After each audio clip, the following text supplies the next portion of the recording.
Hey, what's up everyone? Welcome back to another edition of Team Melli Talk. I'm your host, Arta Takhari. Really glad that you can join us.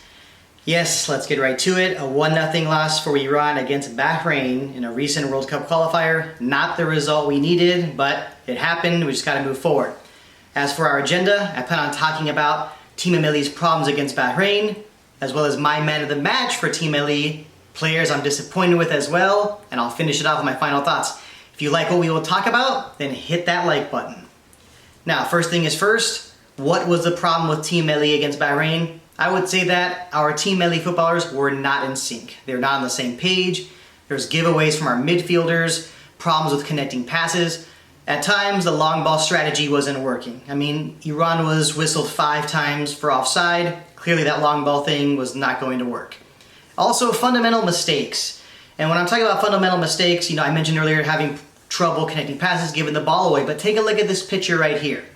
I mean, just look at it. Left back Milad Mohammadi was clearly out of position, not doing his job and holding the line. I mean, in this situation, it nearly led to a goal for Abdul Wahab Al-Malud in the 61st minute. Luckily, Ali Reza Bayranvan came up with a huge save. Now, for my man of the match for Team Melli, yes, I'm bringing in a little bit of positivity here. As difficult as that might sound, my choice, my man of the match was Mehdi Taremi. I mean, I really liked what he was able to bring to the game with his good touch, good passes. I liked his dummy plays and flick headers. I mean, the bottom line is that he was in the right place at the right time, and he was one of the few players that didn't look like he was flustered on the field against Bahrain. So kudos to Mehdi Taremi. Now for the players I'm disappointed with. First, I gotta start with Karim Ansari Fard. With Karim Ansari Fard, I did not like his first touches in the penalty area, giving the ball away, losing the ball, even at times losing his footing. Yeah, he had 4 goals against Cambodia, but that doesn't mean anything anymore. And in all honesty, for the next World Cup qualifier against Iraq, I don't want to see Karim Ansari Fard in the starting lineup. If he gets called up, fine, but bring him on as a sub, but I do not want to see him in the starting lineup.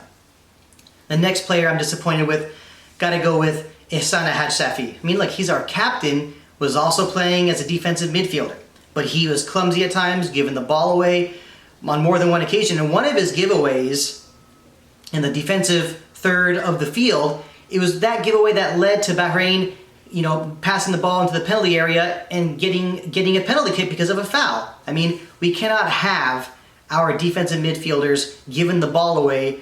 And it wasn't even like a difficult ball. He just had trouble controlling the volley.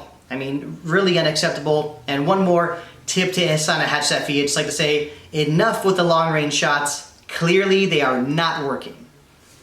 The next player, not a surprise, Majid Hosseini. Yes, he is a solid center back, playing for Trabzonspor in Turkey.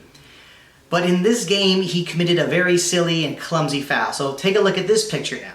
I mean, look how many players from Team Melli were in the penalty area, and he committed this clumsy foul that led to Bahrain being awarded a penalty kick. I mean, come on, man. You gotta be smarter than that. Cannot be committing these clumsy fouls, plain and simple. My last player that I want to express some disappointment with, Sardar Azmoun. He did lose a couple of his 1v1 battles. He did some good things in this game as well, but I did not like when he gave the ball away when Iran had a scoring opportunity. And another thing is that he let his emotions get the best of him. He got a yellow card late in the game.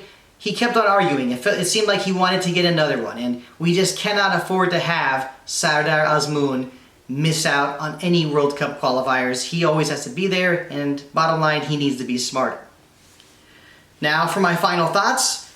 Well, I gotta go ahead and look at the starting lineup and formation as well as, involving personnel, as in who was positioned where and who was playing where. So let's take a look at that. Karim Ansari Fard was playing up top as a striker, and at many times while I was watching this game, Sardar Azmoun was playing behind him. I mean, the bottom line is that Sardar Azmoun is a striker, and that is it. So my message to Marc Wilmots, keep Sardar Azmoun up top as a striker. Next time around, I would much rather see Mehdi Taremi playing in that supporting center attacking midfield role.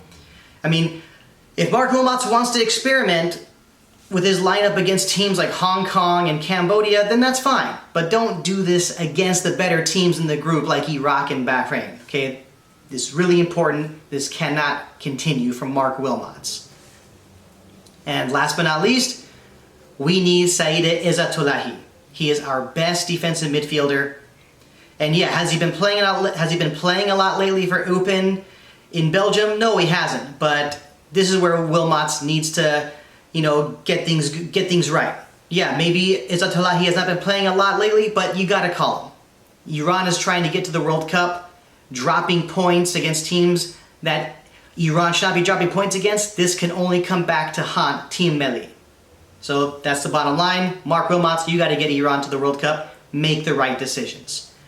Well, that is it for this edition of Team Melli Talk. Really do appreciate the support. What do you all think of my analysis? Let me know. You can leave a comment. Like I said before, don't forget to hit that like button and don't forget to subscribe.